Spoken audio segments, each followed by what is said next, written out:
میں نصرت سحر عباسی بچپن سے مجھ میں کچھ تھا، میں کچھ بننا چاہتی تھی.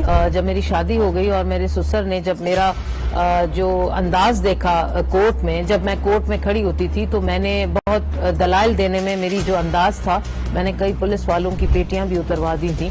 تو میرا وہ دیکھ کر انہوں نے کہا کہ یہ سیاست میں تمہیں آنا چاہیے. عورت کو تو جو ایک خلا لینے کے لیے کورٹ کا دروازہ کھٹکھٹانے آئی تھی اور میں ہی اس کا کیس لڑ رہی تھی، اس خاتون کو اس کے شوہر نے کورٹ کی جو چار دیواری ہے اس کے اندر ہی میرے آنکھوں کے سامنے قتل کیا تھا.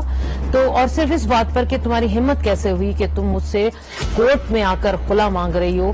تو اس چیز کو پھر اور میرے اندر یہ آیا کہ میں ایسے جب کورٹ کے اندر عدالتوں میں اس طرح ظلم ہو جاتا ہے تو اس کے لیے پھر کہیں اور ایسی جگہ جہاں قانون سازی ہو. تو پھر وہ بھی تھا میرے اندر جذبہ. ہر طرح سے کوشش یہ کی گئی کہ میرا جو انداز ہے، میرا طریقہ ہے اسمبلی کا، اور میں کسی چیز سے ڈرتی نہیں. تو ہاں، اس چیز پر انہوں نے پوری کوشش کی.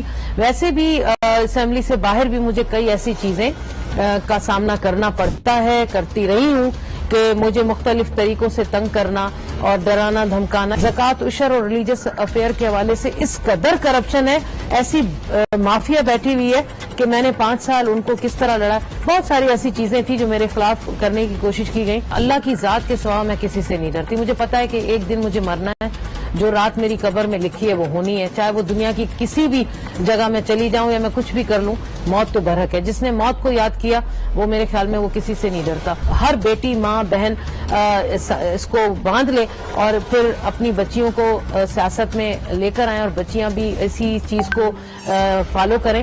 تو سیاست میں بہت ضروری ہے ہماری بچیوں کا آنا، اور وہ انشاءاللہ تعالی کامیاب ہوں گی.